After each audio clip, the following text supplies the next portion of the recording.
कहते हैं किसी की जीत से ज़्यादा किसी की हार की चर्चा होती है, तो उस हार को जीत नहीं कहते हैं, उस हार को जीत से भी ज़्यादा कहते हैं। एंड बिग बॉस फाइनल के दिन से पूरे प्रेस का एक ही सवाल था कि अंकिता जी इंटरव्यूज़ में क्यों नहीं आए। अंकिता जी जब बाहर निकल रहे थे तो सबसे पहले एक शख्स ने अंकिता जी को पूछा था कि आप अंदर क्यों नहीं आए। अंकिता जी ने सुना रहेगा, वो मैंने ही पूछा था। बिल्कुल। सो सबसे पहला सवाल वही था कि अंकिता जी आप प्रेस इंटरव्यूज़ में क्यों नहीं आए, क्योंकि काफ़ी लोग डिसअपॉइंट ऑलरेडी थे कि आप टॉप 3 में नहीं हो, उसके बाद आप इंटरव्यूज़ में नहीं आए, उसके लिए और ज़्यादा डिसअपॉइंट हुए। So what would you like to say about it? पहले भी बोला है और मैं अभी भी बोलना चाहूँगी कि जब ये हुआ हमारा फिनाले, उसके पहले से हमारी 4 दिन से इतनी प्रिपरेशन चल रही थी और डे नाइट शूट चल रहा था हम लोगों का। तो उसके बाद जब रिज़ल्ट आया और उसके बाद जब प्रेस कॉन्फ्रेंस थी, मेरी तबीयत इतनी ख़राब हो रखी थी। मैंने जो कपड़े पहने थे जिसमें केप लगाओ था मेरे गले पे जो बंधा हुआ था, मुझे इतनी घुटन हो रही थी और मेरे बाल जो इतने टाइट थे, तो मुझे बस ऐसा लग रहा था कि मैं घर जाऊँ, क्योंकि मेरी सच में जेन्युइनली मेरी अभी तक, मैं आप देख सकते हैं मेरी तबीयत अभी तक ठीक नहीं हुई है और कोशिश कर रही हूँ रिकवर होने की, लेकिन हो नहीं पा रही हूँ। तो बस उसी चक्कर में मैं मीडिया के सामने नहीं आ पाई और मैंने पहले भी किसी एक इंटरव्यू में बोला that I am very sorry. आप, मुझे पता है आप लोगों ने मेरा वेट किया वहाँ पर, लेकिन जेन्युइनली मेरी उस कंडीशन में नहीं थी कि मैं आकर आप लोगों के साथ इंटरव्यू करूँ, इसीलिए आज आपके साथ 1-on-1 कर रही हूँ। अंकिता जी, टू बी वेरी ऑनेस्ट, मेरे टॉप 3 फिक्स थे। Okay. Abhishek, Munawar and you. And इस तरह से मैंने मनारा को देखा तो मैं काफ़ी पर्सनली काफ़ी डिसअपॉइंट हुआ आपको टॉप 3 में ना देख के। आपको जब पता चला तो तब आपके मन में क्या रिएक्शन था? मुझे भी ऐसा थोड़ा सा शॉकिंग लगा कि ऑफ कोर्स आप एक्सपेक्ट करते हो, हर कोई जो वहाँ खड़ा है वो यही एक्सपेक्ट करता है एक्चुअली, बट हाँ, आपके लिए जो सपोर्टर्स है बाहर, जो वो आपसे जब आप ये बोलते हो तो ज़्यादा अच्छा लगता है, मुझे ये कहने से ज़्यादा अच्छा लगता है कि आप लोग जब ये चीज़ आकर बोलते हो, तो ऑफ कोर्स थोड़ा सा शॉकिंग था। लेकिन एट दी एंड जब आप उस घर से निकलते हो ना, आपको बहुत अच्छा लगता है, ट्रस्ट मी, क्योंकि आप इतने दिन से वहाँ बंद हो रहे हो और एक केज में रह रहे हो, एक सुंदर सा केज होता है जिसमें आपको रखा जाता है। तो जैसे मैं बाहर आई, मैंने एक बहुत अच्छा, मैं सबको बोल रही हूँ ये चीज़, लेकिन एक्चुअली ये सच है कि मैंने एक स्काई देखा और मुझे इतनी खुशी मिली, मुझे लगा finally I am out of it. But yes, हारने का दुख ऑफ कोर्स होता है, लेकिन एट दी एंड कहीं ना कहीं आपको ये पता होता है कि कंपटीशन है और कोई 1 नंबर आएगा, कोई 2 नंबर आएगा, कोई 3rd नंबर आएगा और कोई 4th आएगा। तो आई थिंक मेरे लिए वो लिखा हुआ था कि मैं 4थे नंबर पर आऊँ और मैं आई, और मुझे कोई इससे प्रॉब्लम नहीं है, क्योंकि उस तक पहुंचने के लिए भी मैंने बहुत मेहनत की थी और अपनी ज़िंदगी दांव पे लगा दी थी लिटरली। तो मुझे लगता है कि कोई ऐसा कुछ नहीं हो गया मेरी लाइफ में कि मैं बहुत बड़ा कुछ हार गई हूँ और मैं बहुत दुखी हूँ, ऐसा बिल्कुल भी नहीं। हाँ, बट थोड़ा ऐसा होता है कि आप शॉक्ड होते हो क्योंकि आपको पता है कि बाहर आपके इतने सारे लोग हैं जो आपसे इतनी सारी उम्मीद लगा कर बैठे हैं और जो चाहते हैं आपको जीतना देख, तो थोड़ा दुख होता है। लेकिन इन सब के बाद भी जब आप स्टेज पर आते हो और सलमान सर आपको ये बोलते हैं कि you are the winner for me, I think that is it. वो जब बोल देते हैं तो मतलब वो तो सच्ची बात होगी, राइट? अगर सलमान सर, क्योंकि वो भी हमारे साथ उस जर्नी का पार्ट रहे हैं और उस जर्नी का एक हिस्सा रहे हैं, तो जब उन्होंने भी वो जर्नी देखी है और उन्हें भी वो रियलाइज हुआ कि नहीं यार मेरे लिए यू आर द विनर, तो खत्म हो जाता है। कई हद तक आपकी और लास्ट ईयर प्रियंका चौधरी की जर्नी सिमिलर रही। उनको भी सलमान खान सर ने बोला था कि आप ही विनर हो, आपको, क्योंकि उन्होंने टॉप 2 में नहीं आया और आप टॉप 3 में नहीं आए, वो काफी डिसअपॉइंट था। तभी भी मैं फाइनल के अंदर ही था, तभी भी मीडिया का वही रिएक्शन था और इस बार भी वही रिएक्शन था। बस यही लगता है कि लोगों का प्यार मिलना बहुत जरूरी है। हार जीत होती है, ऑफ कोर्स जो जीता है उन्हें बहुत सारा प्यार मिला है, लेकिन आप जब नहीं जीतते हो और आपको फिर आप जैसे लोग मिलते हैं और फिर वो जब ये बोलते हैं तो बहुत अच्छा लगता है। कोई सवाल मैं सिमिलर पूछने वाला जो मैंने विकी भैया से भी पूछे थे कुछ दिन पहले। सबसे पहला सवाल, जो पहला हफ्ता था जो मैंने फोकस किया, तो पहले हफ्ते की अगर मैं बात करूं तो ऐसे कई बार आपने कहा कि विकी जी आप मेरे साथ बैठिए, मेरे साथ टाइम स्पेंड कीजिए। हाँ। आप ये रूम में रहते थे मन के, तो वो दिल के रूम में रहते थे। हाँ। उधर दोस्ती करते थे। हाँ। तभी आपके मन में क्या चलता रहता था? मुझे ऐसा लगता है कि ना, मैं और विकी कभी इतने सारे अलग अलग लोगों के साथ रहे नहीं है। 17 लोगों के साथ अलग रहना, और मैं ऐसी हूँ, मुझे अपना हस्बैंड का अटेंशन पूरा चाहिए, और जब वो गया तो वो बहुत क्विक था सबसे दोस्ती करने में, और शायद मैं नहीं हूँ, मुझे टाइम लगता है। तो मुझे लगता था कहाँ चला गया यार मेरा पति, अचानक से गायब हो गया। और मैं हमेशा मेरे झगड़ा इसी बात पे था कि तू मेरे साथ बैठ, मेरे साथ टाइम स्पेंड कर।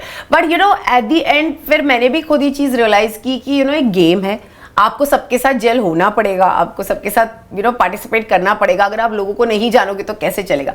बट बेचारे विकी पे मैंने बहुत अत्याचार कर दिया, मुझे भी लगा।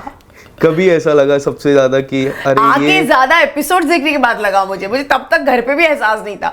मुझे लगता है जब आप आते हो बाहर और आप कोई चीज देखते हो, स्टार्टिंग के फ्यू एपिसोड मुझे ऐसा लगा यार मैं क्यों रिएक्ट कर रही हूँ चीजों पे, बट उस घर में ना सच में मुझे ऐसा लग रहा था कि मैं अकेली हो गई हूँ। कैमरास चेक किया आपने? हाँ, कैमरास चेक किया आपने? बोला था तो जोक था। नहीं, बट मुझे लगता है कि उस घर में ना मैं ऐसी हूँ कि मुझे अपना इंसान चाहिए कोई मेरे पास, और विक्की मेरा इकलौता वहां पर इंसान था। और वो इतना फ्रेंडली है सबसे कि वो सबसे जा के अपना गेम सेट करने में, अपनी बातें करने में, मस्ती करने में लगा हुआ। और मैं इतनी ओपन हो नहीं पाई थी, तो मुझे लग रहा तू क्यों कर रहा है ये सब, मैं नहीं कर पा रही हूँ। तो तो एक वो वाला चीज था।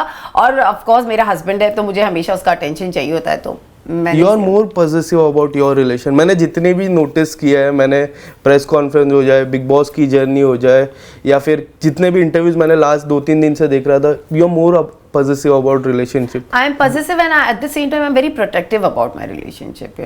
मैं अपने relationship को चाहे कुछ भी हो situation हो, I want to protect my relationship in any case. Munawar की जीत पे क्या लग रहा था आपको? बहुत अच्छा लग रहा था। टॉप 2 जब थे तब ऐसा लग रहा था कि मुनावर वन साइड विनर है, ऐसा लग रहा था आपको? मुनावर के फॉलोअर्स बहुत रहे हैं, उनका प्यार लोगों के लिए बहुत ज़्यादा है, मतलब लोगों का प्यार उनके लिए बहुत ज़्यादा है। तो मुझे कहीं ना कहीं ये जब अभिषेक और मुन्ना खड़े थे तो हम definitely I was sure, but कहीं ना कहीं अभिषेक का भी लग रहा था क्योंकि अभिषेक ने भी बहुत मेहनत की है इस शो में और उसने अपने फॉलोअर्स गेन किए उस शो में आके, तो मुझे ये भी लग रहा था कि शायद अभिषेक भी जीत सकता है। लेकिन दोनों में से मुन्ना मेरा बहुत करीब रहा है, हमेशा मेरा एक दोस्त रहा है, तो उसके जीतने पर डेफिनेटली बहुत खुशी हुई। लेकिन अभिषेक भी जीता एट द सेम टाइम, तो मुझे सच में लगता कि यार कहीं ना कहीं उसने एक बहुत सच्चाई से गेम खेली थी, मुझे एक फीलिंग थी और एक उसकी आंखों में सच्चाई दिखती थी मुझे, तो वो भी जीता तो कोई प्रॉब्लम नहीं। आप ऐसा बोलते हो, बट मैं नाम नहीं लेना चाहता हूँ कि कोई कंटेस्टेंट ऐसा बोलते कि अंकिता जी टॉप 5 में थे, मैं सरप्राइज था। बट आप रिलेशन, अभिषेक नहीं बोला है ना, आप रिलेशन को इतना इम्पोर्टेंट देते हो और सामने वाले ऐसा बोलते तो तब क्या लगता है आपको? मुझे ऐसा लगता है ये इमेच्योरिटी है और आप नए आप जब बनते हो कुछ तो एक होता है यार, उसको लग रहा होगा कि उसको नहीं लगी होंगी मैं डिजर्विंग, एंड इट्स ओके। किसी के बोलने ना बोलने से मैं नॉन डिजर्विंग तो नहीं होती, और मुझे पता है कि उस प्लेटफॉर्म तक पहुंचने के लिए मैंने अपनी जर्नी कैसे पास की है। तो आई थिंक बहुत इनिशियल स्टेज है अभी अभिषेक के करियर की भी, and I wish him all the very best, क्योंकि कुछ है नहीं मुझे घर के अंदर विक्की एंड अंकिता जी गए थे, बट पॉपुलर विक्की की मम्मी ज्यादा हुई, देखिए। एंड एक बात मैं आपको कहना चाहूंगा, ये जो छत्तीसगढ़ी मॉम रहते ना, वो काफी पॉजिटिव होते हैं अपने बेटे के लिए। मेरी मॉम भी छत्तीसगढ़ से, तो इसके लिए मुझे पता है।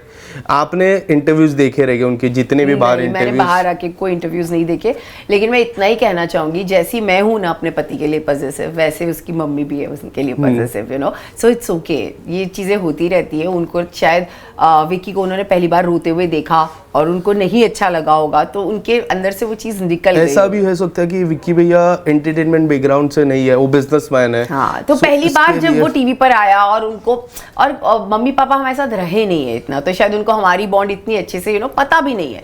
तो मुझे ना उनसे कोई सवाल पूछना था ना उनको, वो मुझसे कुछ आंसर एक्सपेक्ट करती थी।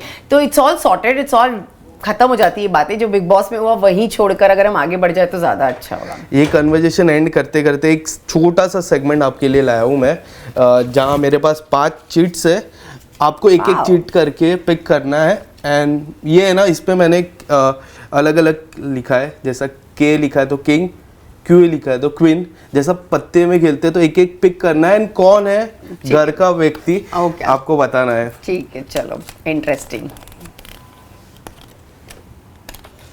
ए, इक्का। कौन है आपके हिसाब से इक्का घर का? इक्का घर का, इक्का जो ऑन टॉप है। फिर मैं खुद मैं क्यों किसी को दूं? नेक्स्ट, इक्का राजा रानी। King, king one and only my husband Vicky. उन्होंने भी यही कहा था, किंग वही है। वही है किंग एक्चुअल में। ये क्या है? 4 नहीं, एक सेकंड बताइए। ये जे है, जे जे जे मीन्स गुलाम। जोकर का मैंने अलग से लिखा है। ओके, गुलाम। तो मैं गुलाम में अभिषेक को देना चाहूंगी क्योंकि अभिषेक कुमार मेरे गुलाम बने थे तो ये अभिषेक तुम्हारे लिए।